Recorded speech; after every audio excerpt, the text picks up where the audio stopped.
Друзья, всем привет! Я Виктория, добро пожаловать ко мне на канал. Сегодня у нас будет интересная тема. И родилась эта тема из комментария к моему видео о том, как выбрать психолога. Сейчас я вам его зачитаю. Это интересно. Мне кажется, вот у многих такой вопрос может назреть. Мне пишет Светлана, моя зрительница. Она пишет, что она долго, я передам, чтобы не читать полностью. Она долго ходила к психологу, и он ей помогал. Вот ровно пока ходит, помогает, перестает ходить. Все, эффект проходит, больше не работает. Она пыталась заменить какими-то способами, да, там творчество, спорт, духовные, дыхательные практики, помогает на время, опять же, но все равно тянет к психологу. И вот она спрашивает: интересно, кто-нибудь решил свою проблему радикально или хотя бы приблизился с помощью психолога? Вопрос классный. И Светлана так задает его, то есть это, знаете, не возмущение, а правда человеку интересно. И я расскажу вам те истории, которые знаю я, и то, что я систематизировала. Я напоминаю, у меня есть образование психологическое консультирование. Я окончила Институт практической психологии ИМАТОН 2,5 года. У меня уже было высшее образование, другое, не психологическое. Но я не психолог. Я не веду практику, не веду группы, не веду марафоны. Я клиент со стажем. У меня примерно 14-15 лет стажа. Из них там что-то я проходила тренинги разной направленности, разного уровня компетенции ведущих, да, и деструктивные тренинги, и классные, которые я могу порекомендовать. И точно так же у меня личная психотерапия была. Сначала 2 года, по-моему, 2 я ходила регулярно, раз в неделю. Даже, по-моему, начала я с 2 раз в неделю. И теперь я хожу, мне понадобится, и я понимаю, что сейчас эффективней 1 раз сходить к психологу, чем, я не знаю, какое время еще там мучиться и нагружать своих близких, подруг, мужа, там еще кого-нибудь, когда можно 1 раз сходить и за час это решить. Или хотя бы разобраться, да, увидеть направление или увидеть другими глазами, с другой точки зрения эту ситуацию. Вот сейчас я так хожу. Сегодня я расскажу не только свою историю. Начну даже не со своей. Начну с истории 2 девушек. Одна из них моя хорошая подруга была, мы с ней очень близко общались, мы с ней жили вместе, снимали квартиру, то есть я ее очень хорошо знаю. И у нее есть ее близкая подруга, она с ней со школы. И вот, значит, 2 эти девушки пошли вместе к психоаналитику, естественно, не одновременно, да, они ходили по очереди, но к одному и тому же психоаналитику. И запрос у них был одинаковый.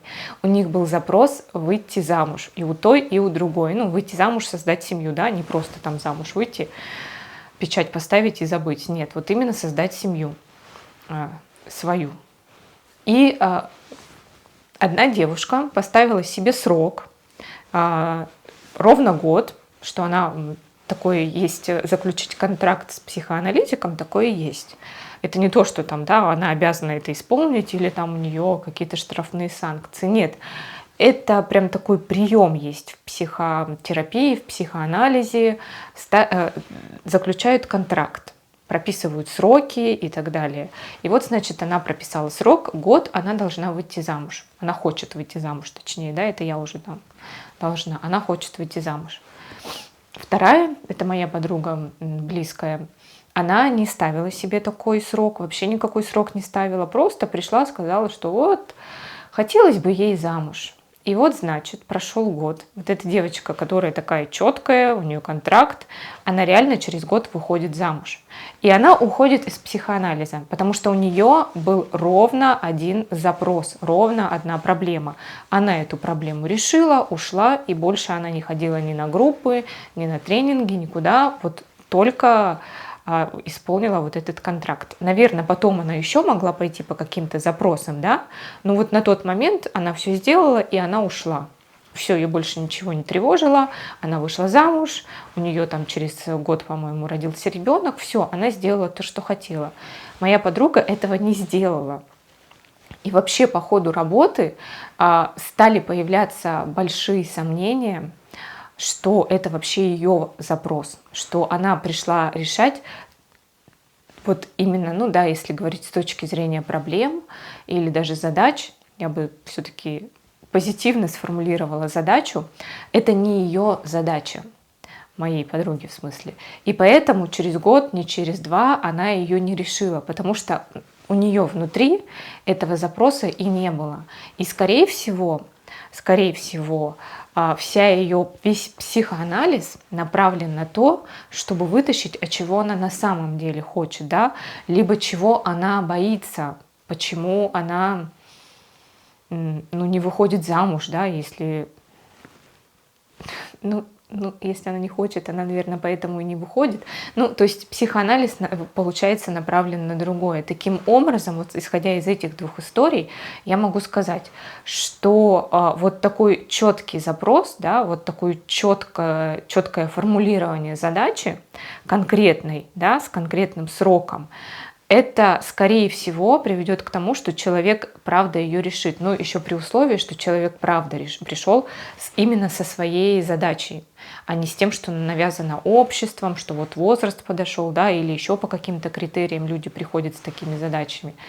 А если это прям реально задача вот этого человека, то я знаю, вот это просто такой яркий пример, да, с двумя подругами, но я знаю многих людей, которые пришли, сформулировали вот этот вот запрос, задачу, проблему, ее решили и ушли. У меня то же самое было один раз, но с психоаналитической группой. Я ходила к этой же психоаналитику на группу.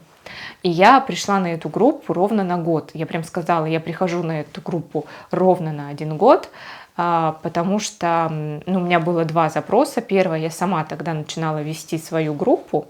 Тогда я только окончила еще ИМАТОН и собиралась работать психологом. Мы набрали группу, и я пошла сама быть участником, чтобы понять изнутри, что это такое. Вот. Это был первый мой запрос, да, побыть участником, понять, как себя там участники чувствуют.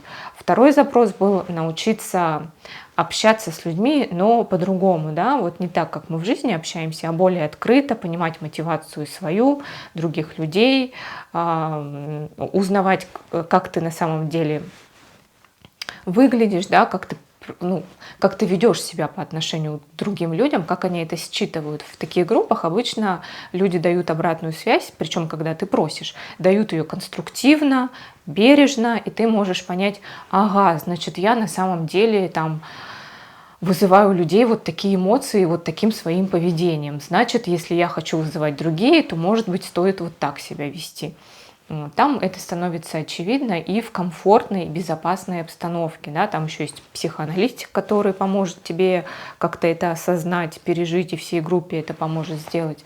Это очень полезный был опыт, но я сказала, я прихожу ровно на год, я хочу выполнить вот эти задачи, и я ровно через год ушла.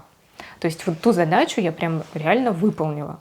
Но по поводу меня, если говорить, как я пришла вообще к психологу-консультанту, первый раз я пришла с такой формулировкой. Я пришла на одну консультацию, я тогда была не намерена проходить длительную психотерапию, я пришла вот ровно с таким своим запросом.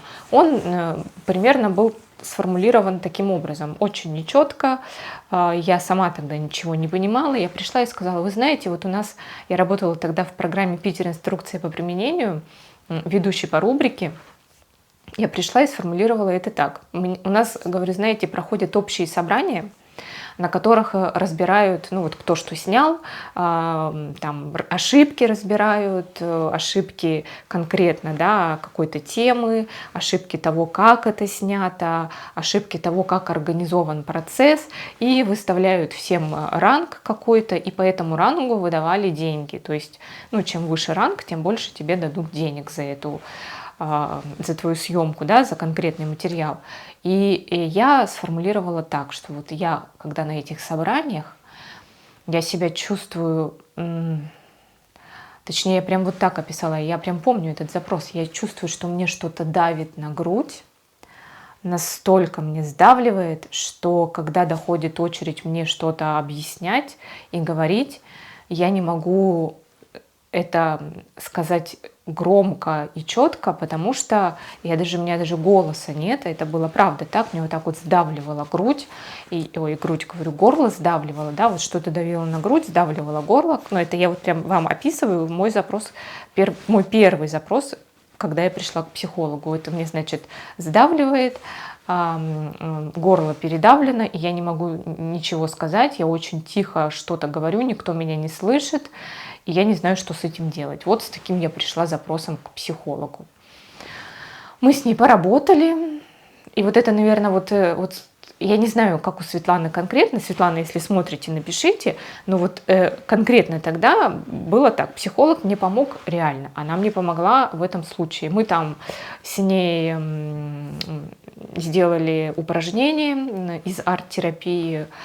Я как-то это выразила, да, все, что вот это вот сдавливает, чтобы мне могло помочь на этих собраниях все-таки, да, чтобы я могла говорить спокойно и свободнее, и мне не мешало вот то, что мне сдавливает. И вот конкретно тогда, вот конкретно на этот запрос, на непродолжительное время это мне помогло. Вот прям ровно отработав вот этот маленький запрос, вот малюсенький, и помогло мне ненадолго. Это правда, знаете, вот такая консультация, они есть. Они есть, когда человек не берет длительную терапию, он приходит и говорит, вот у меня вот это, вот давайте сейчас за одну консультацию. И вот психолог что может в рамках консультации, он делает. И это больше похоже, как вот у вас болит зуб, вы приходите к стоматологу и говорите, знаете, мне вот надо, чтобы просто не болело. Вот давайте без этих ваших пломбирований, вот этих чистка канала, вот это вот мышьяк там, да, или что там куда-то кладут, какое-то лекарство.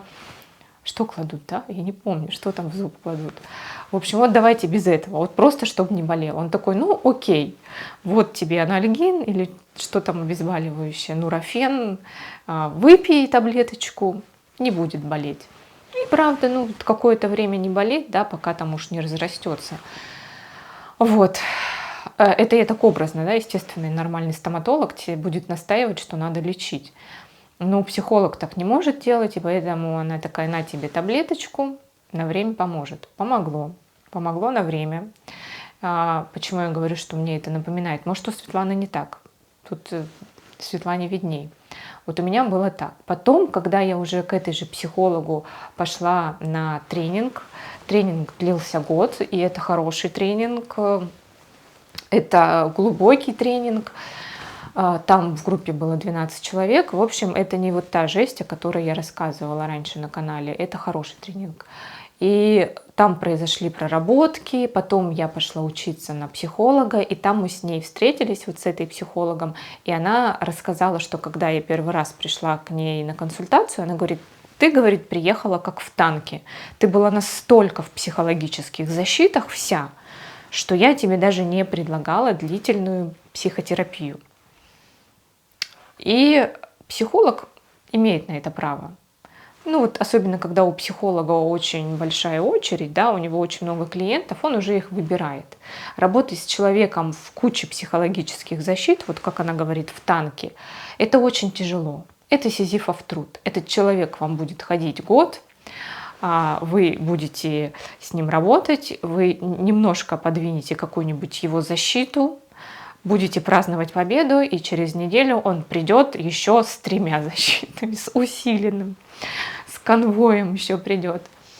И это очень тяжелая работа для психолога, когда он не видит результата. Зато потом я пошла уже к другому психологу, и запрос, с которым я пришла, звучал следующим образом.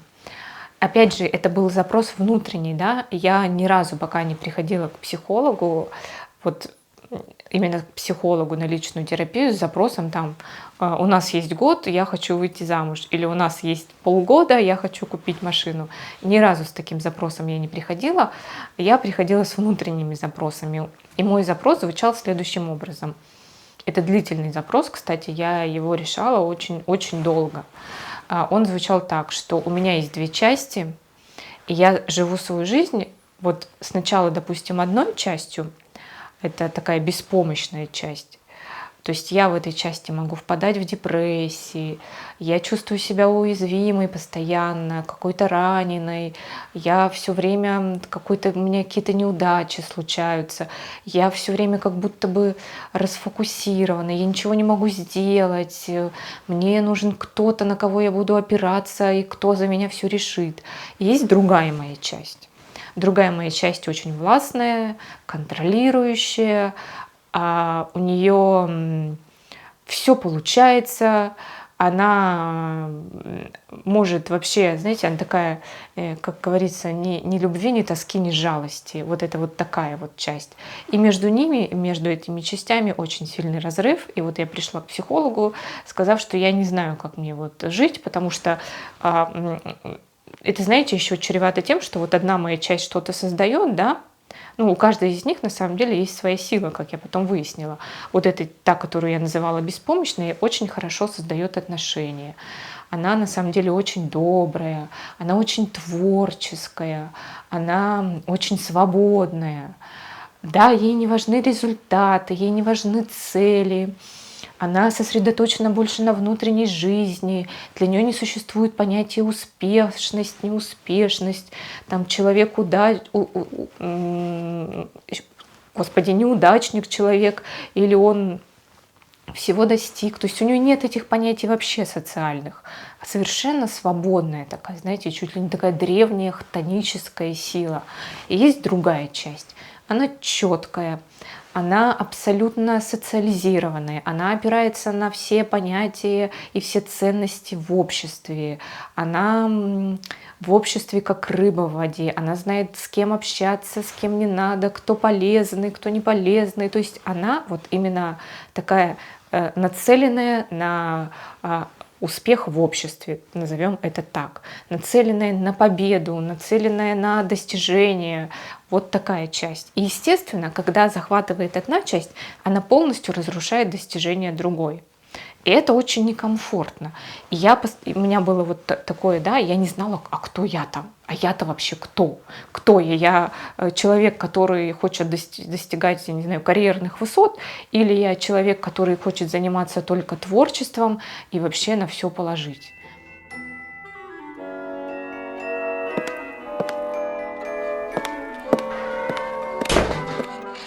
И вот с этим я и пришла к психологу на длительную работу. Потому что я считала так, что от того, что, например, я буду замуж, куплю машину или квартиру, или чего-то достигну, я считала и до сих пор так считаю, что я все равно внутри буду чувствовать вот эту боль, этот дискомфорт, эту растерянность, потому что внутри от этого ничего не поменяется. Лично у меня не поменяется. Поэтому я посчитала так, что когда я внутри себя, наконец-то, я не знала, что делать с этими частями, то есть я не знала, помирить эти части, встать на чью-то сторону, вторую часть надо как-то, не знаю, избавиться. Я прям рассказываю логику того времени, не сейчас. То есть я не знала, что делать, мне хотелось, чтобы мне внутри стало спокойно, комфортно, чтобы я обрела баланс, равновесие, и тогда уж я решу сама. И сама достигну всего, что мне надо. Замуж, квартиры, машины, там все что угодно. Там, или необитаемый остров, и я одна. Неважно. Я смогу это сделать, когда я внутри буду четко понимать, кто я, что я хочу, и чувствовать вот в себе внутри гармонию, а не постоянный какой-то разрыв, какой-то надлом, какую-то боль, надрыв.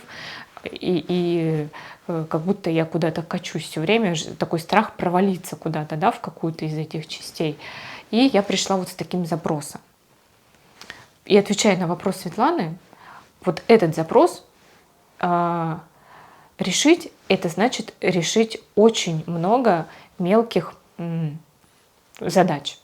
Очень много, если говорить, то, как Светлана меня спросила, очень много мелких проблем.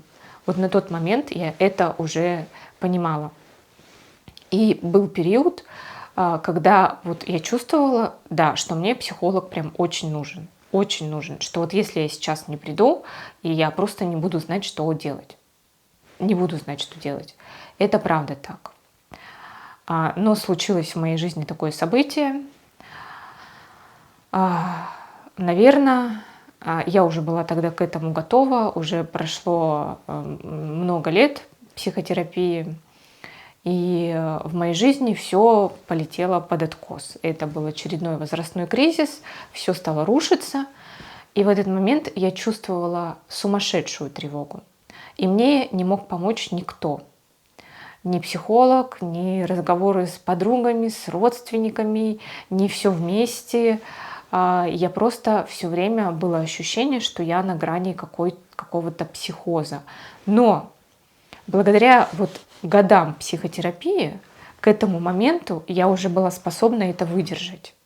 Я понимаю, что это не случилось, потому что вот внешние события повлияли. Я понимаю, что это было внутренне то, что должно было произойти. Это, так сказать, вот тот надрыв, который вышел наружу.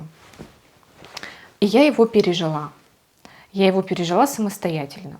Я не сошла с ума. Я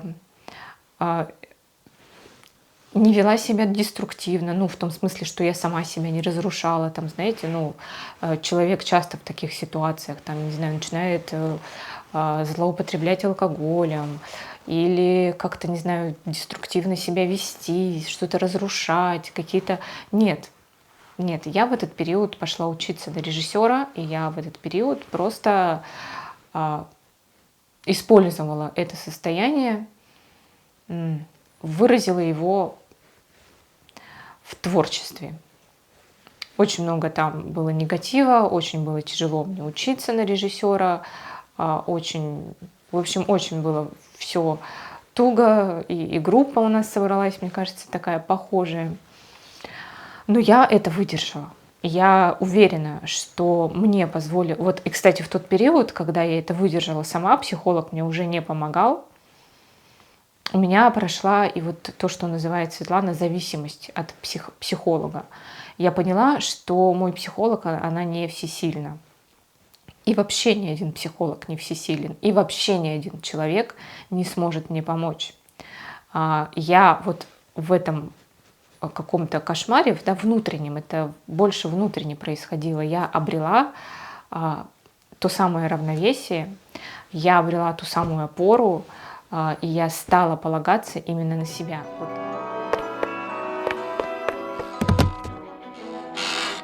Когда мы формулируем какой-то запрос, допустим, обрести внутреннее равновесие, внутренний стержень, внутреннюю основу, то, на что нужно опираться, опору.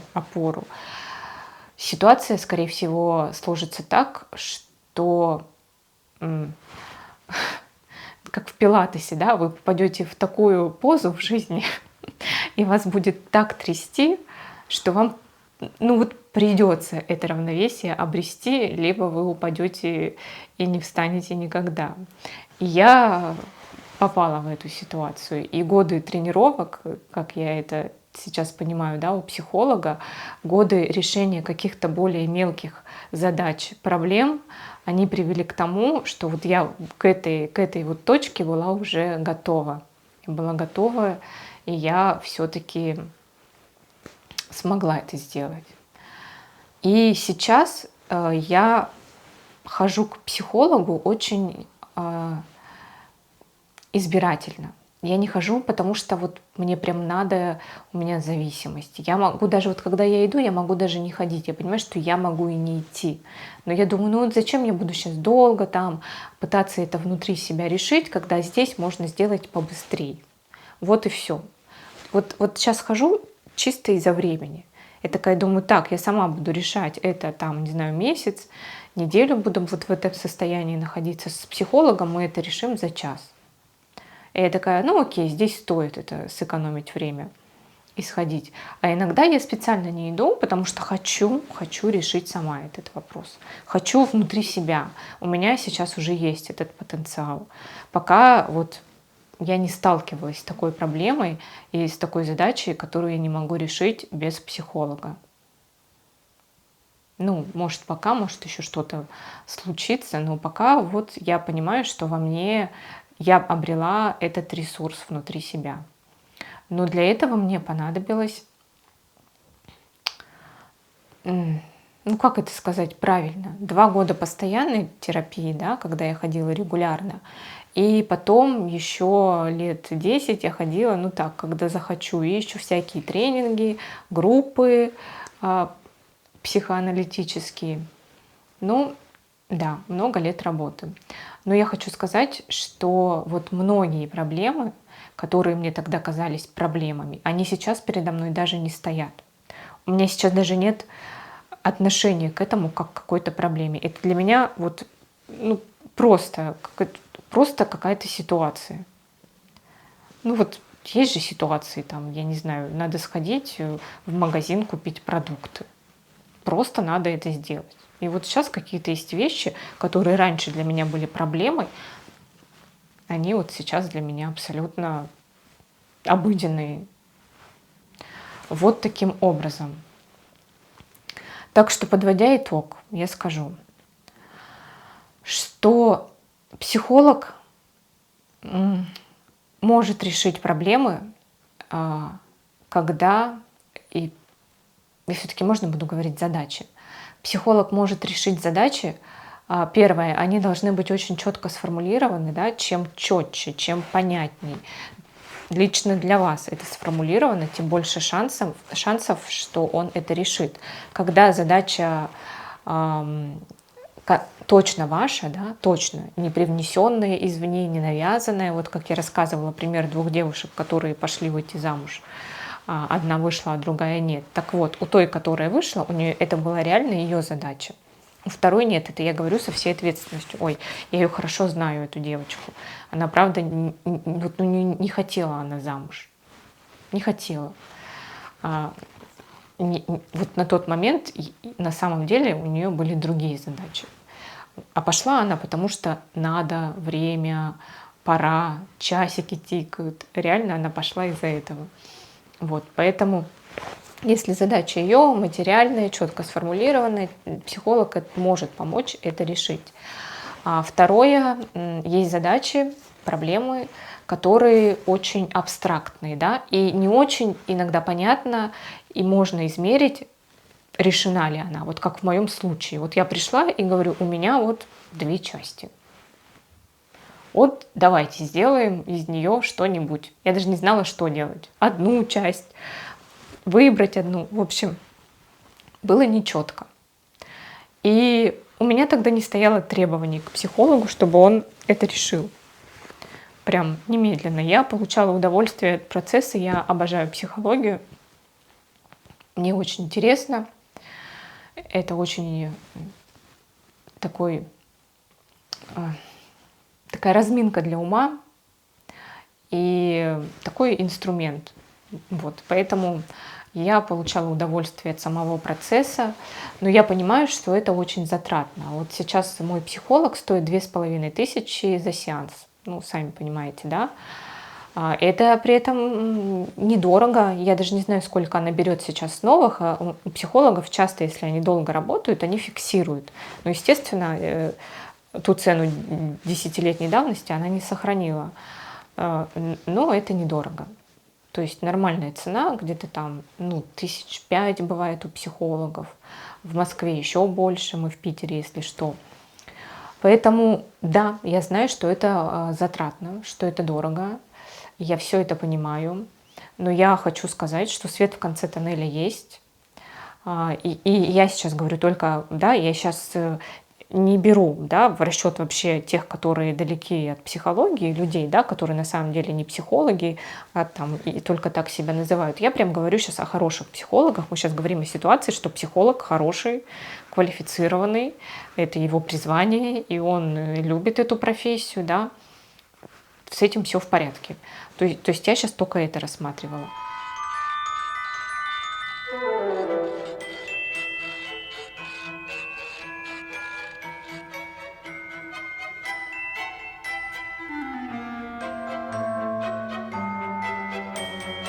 Я не могу дать совет, допустим, вот Светлане, что делать, вот как от этой зависимости. Мне кажется, что я бы на месте Светланы пришла, сказала: дорогой психолог, у меня, значит, зависимость, И я хочу вот ее проработать, эту зависимость от наших консультаций. И сама себе поставила бы комфортный срок, как по деньгам, так и по времени. Вот сколько я могу, да, и тогда, может, не знаю, раз в месяц на протяжении там 3 месяцев. Ну, это все обсуждается. И тогда уже работала вот конкретно с этим запросом, потому что, ну, это тоже на самом деле часть психотерапии. Вот. Я никогда не испытывала ощущение дискомфорта от этой зависимости от психолога. Я, наоборот, чувствовала поддержку, и мне ее вот хватало. То есть я ходила к психологу раз в месяц, иногда раз в 2 месяца, как и сейчас. И мне этого достаточно. Я не чувствую зависимость. Если бы мне сказали: Вика, не будет твоего психолога, придется самой. Да, я бы расстроилась. Это, знаете, как мой любимый парфюм сняли с производства. Я бы расстроилась, но это не было бы для меня трагедией. Я бы это пережила. Я бы смогла это пережить и двигаться дальше. Нашла бы какие-то другие ресурсы. А вот в этом случае я бы все-таки посоветовала с этим запросом поработать. Это на самом деле очень интересно. Ой, все, друзья, я ответила на этот вопрос так, как я вижу. Спасибо, что досмотрели это видео до конца. Пишите в комментариях ваши истории. Есть ли у вас зависимость от психологии? Как вы считаете, нормально это, ненормально? Работает вообще психология, не работает? Пишите, в общем, все, что хотите. Все, спасибо за внимание. Ставьте палец вверх, подписывайтесь на канал, ставьте колокольчик, чтобы не пропустить новые видео. Всех целую, всем пока.